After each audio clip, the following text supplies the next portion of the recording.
दोस्तों आज मैं आपसे बात करने वाला हूं एक ऐसी बीमारी के बारे में और उसकी एक खास दवा के बारे में जो कि महिलाओं में आमतौर से बहुत ज्यादा देखी जा रही है।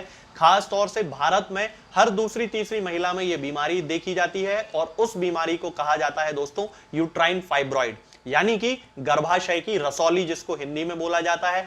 यूट्रस में होने वाले ट्यूमर्स भी इनको कहा जाता है। तो आज मैं इसी के बारे में आपसे बात करने वाला हूं और इसकी एक बहुत ही खास दवा है दोस्तों, जिसे फ्रेक्सिनस अमेरिकाना कहा जाता है। बहुत अच्छी मेडिसिन है ये। मेरे पास फ्रेक्सिनस अमेरिकाना का मदर टिंचर है जिसके बारे में मैं आपको बताऊंगा कि इसको आपको कैसे यूज करना है। ये सारी जानकारी आज मैं इस वीडियो में आपको देने वाला हूं। तो चलिए दोस्तों शुरू करते हैं। दोस्तों बहुत लंबे समय से ये देखा जा रहा है कि भारत में जो महिलाएं हैं उनमें से हर दूसरी तीसरी महिला को यूट्रस में फाइब्रॉइड होने लगे हैं और यूट्रस में ट्यूमर्स होने लगे हैं। इसके पीछे यदि हम कारण जानने की कोशिश करते हैं तो ये पता चलता है कि आजकल की 13-14 वर्ष की जो लड़कियां होती हैं उनमें जब भी कोई मेंस्ट्रुअल इरेगुलरिटी होती है तो उनको बहुत हाई डोज के स्टेरॉइड्स और हार्मोनल मेडिसिन दी जाती हैं, जिसके कारण उनके शरीर में बहुत सारे परिवर्तन आने लगते हैं। जैसे कि वजन उनका बढ़ने लगता है, मोटापा बहुत ज्यादा उनको आने लगता है, स्किन पे बहुत ज्यादा पिंपल्स उनको आने लगते हैं। हालांकि उन मेडिसिन से उनके मेंसेस तो रेगुलर होने लगते हैं, लेकिन उसका साइड इफेक्ट बहुत ज्यादा पड़ता है। उनकी बॉडी पे जो है हेयर ग्रोथ होने लगती है, हर्सुटिज्म जिसको बोला जाता है। इसके साथ ही उनमें बहुत ज्यादा मेंस्ट्रुअल चेंजेस आ जाने के कारण उनके यूट्रस में परिवर्तन होने लगते हैं और उस परिवर्तन के कारण ही आगे उनकी उम्र जब बढ़ती है तो उनको यूट्रस में फाइब्रॉइड होने की, गर्भाशय में रसौली होने की शिकायत हो जाती है। तो यदि किसी फीमेल को यह प्रॉब्लम होती है, यदि किसी महिला में यूट्राइन फाइब्रॉइड की शिकायत है, तब उस कंडीशन में हमें फ्रेक्सिनस अमेरिकाना का मदर टिंचर यूज करना चाहिए। इसके यदि हम सिम्टम्स की बात करते हैं तो इसकी जो महिला होती है उसको यूट्रस में फाइब्रॉइड होने के कारण उसका जो यूट्रस है यानी कि उसका जो गर्भाशय है वो बड़ा होने लगता है, एनलार्ज्ड होने लगता है और उसमें वजन बढ़ने के कारण उसको एक बियरिंग डाउन सेंसेशन होता है। ऑब्वियस सी बात है, यदि किसी फीमेल में यूट्रस एनलार्ज हो रहा है तो उसका भारीपन होने के कारण उसको ऐसा लगेगा जैसे कोई चीज उसके पेट से नीचे की ओर खिसक रही है। यह केवल ओवरवेट होने के कारण होता है, उस गर्भाशय में जो ट्यूमर है उसके कारण होता है। इसके साथ ही उसमें प्रोलैप्स ऑफ यूट्रस भी देखा जाता है। कई बार ऐसा देखा जाता है कि पेशेंट में यूट्रस जो है वो पूरी तरह नीचे खिसक आता है और इसी कंडीशन को प्रोलैप्स ऑफ यूट्रस बोला जाता है। लेकिन दोस्तों फ्रेक्सिनस अमेरिकाना प्रोलैप्स ऑफ यूट्रस की मेडिसिन नहीं है। ये केवल एक एसोसिएटेड सिम्टम है जो कि जिन पेशेंट्स में यूट्राइन फाइब्रॉइड की शिकायत है उनमें देखा जाता है। यूट्रस के जो प्रोलैप्स की कंडीशन होती है उसको केवल और केवल सर्जरी से ही ठीक किया जा सकता है। इसके साथ ही यदि हम देखें तो उनके हार्मोनल चेंजेस भी हो रहे हैं, तभी ये सब हो रहा है। तो हार्मोनल चेंजेस के कारण उनकी बॉडी में हीट फ्लशेस आने लगते हैं, यानी कि उनके जो शरीर होता है उनमें बहुत ज्यादा गर्मी आने लगती है। सामान्यतः ये जो देखा जाता है ये मीनोपॉजल एज जो होती है उसमें देखा जाता है, यानी कि 45-50 वर्ष की उम्र की महिलाओं से शुरू करके और 60-65 वर्ष तक की उम्र की महिलाओं में ये खास तौर से देखा जाता है। इसके जो सिम्टम्स होते हैं हीट फ्लशेस के, वो बहुत ज्यादा पसीना आता है, उनको पूरा सिर से पसीना आने लगता है। आपने कई महिलाओं को सुना होगा कि सिर से बहुत पसीना आता है, माथे से बहुत पसीना आता है, गर्मी बहुत ज्यादा लगती है।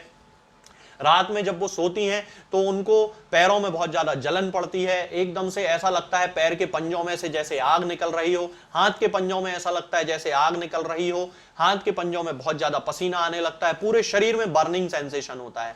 तब ये जो कंडीशन होती है इसको हीट फ्लशेस बोला जाता है, जो खास तौर से महिलाएं उनमें देखा जाता है जिनमें मीनोपॉजल सिम्टम्स आने लगते हैं। ये सारी कंडीशंस होती हैं। इसके साथ ही दोस्तों इसकी जो महिलाएं होती हैं उनमें ल्यूकोरिया की भी प्रॉब्लम होती है, यानी कि सफेद पानी आने की शिकायत होती है। हालांकि ये जो सफेद पानी इनको आता है ये इरिटेट नहीं करता है, ना ही उसमें जलन पड़ती है उसके कारण और ना ही उसके कारण उनको इचिंग होती है, एकदम पानी जैसा रहता है, थिन रहता है। तो ये इसमें एक बहुत खास सिम्टम है जो देखा जाता है। यदि हम इसके हेड की बात करते हैं तो हेड में इनको थ्रॉबिंग पेन होता है, बहुत ज्यादा सिर दर्द इनको होता है, डिप्रेशन की इनको शिकायत हो जाती है। आपने देखा होगा मीनोपॉजल सिम्टम है ये एक, कि जिन महिलाओं में मीनोपॉज आने वाला होता है उनके मानसिक अवस्था में परिवर्तन होने लगता है, उनके स्वभाव में चिड़चिड़ापन आने लगता है, इरिटेबिलिटी डेवलप हो जाती है, छोटी छोटी बातों पे उनको गुस्सा आने लगता है, वो रेस्टलेस बहुत जल्दी हो जाती हैं, बहुत जल्दी एक नॉर्मल पोजीशन को छोड़ देती हैं। वो बहुत कभी कभी उनका जो स्वभाव है वो बहुत अच्छा रहेगा, बड़े अच्छे से बात कर रही होती हैं, और थोड़ा सा भी यदि उनको कोई हर्ट करता है तो तुरंत उनको बहुत तेज गुस्सा आ जाता है, बहुत ही ज्यादा वो उस पर ओवर रिएक्ट करना जिसको हम बोलते हैं, ऐसा वो करने लगती हैं। ये इसके मेंटल और हेड के सिम्टम्स होते हैं। इसके साथ ही दोस्तों एक खास सिम्टम देखा जाता है कि इनको सिर के किसी एक हिस्से में कहीं भी एक उंगली रख के ये बताएंगी कि यहां पर इनको एक हॉट स्पॉट जैसा फील होता है, यानी कि यहां से इनको गर्मी निकलती है। इस तरह का ये एक सिम्टम बताती हैं जो फ्रैक्सिनस अमेरिकाना में खास तौर से देखा जाता है।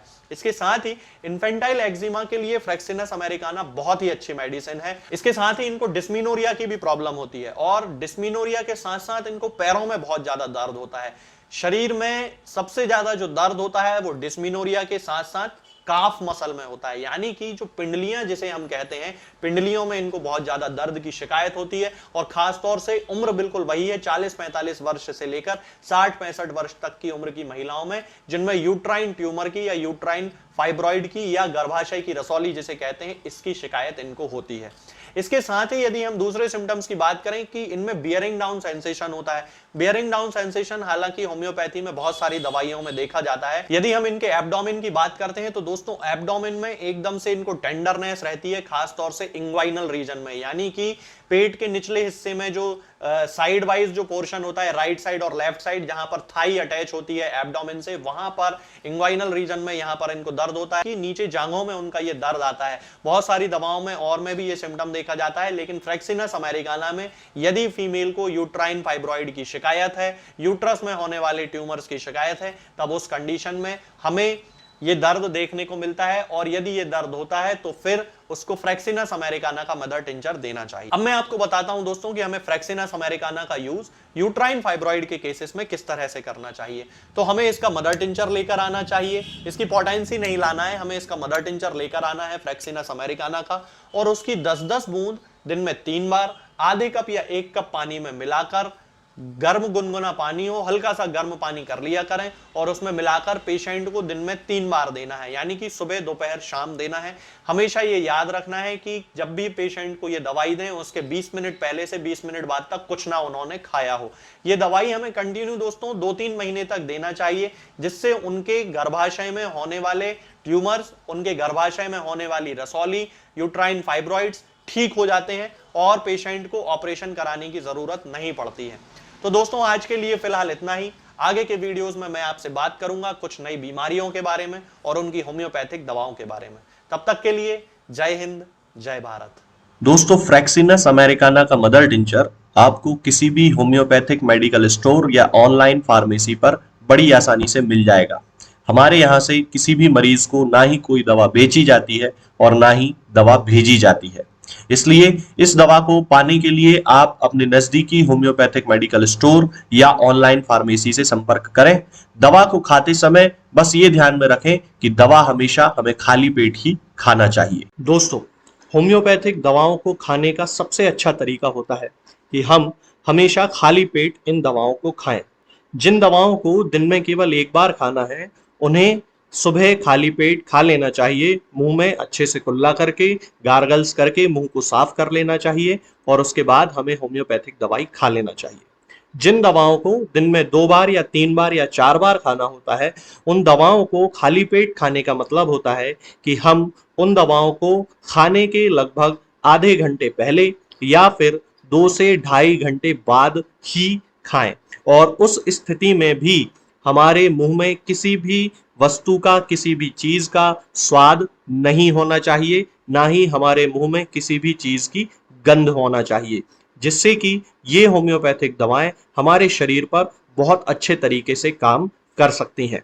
तो हमें हमेशा ये ध्यान रखना है कि जब भी हम होम्योपैथिक दवा खाएं हमेशा खाली पेट खाएं और हमारे मुंह में किसी भी चीज का स्वाद या किसी भी चीज की स्मेल ना हो। अब बहुत सारे लोग ये सोचते हैं कि हम कच्चा प्याज खा सकते हैं या अदरक खा सकते हैं या हींग खा सकते हैं या इलायची खा सकते हैं या नहीं।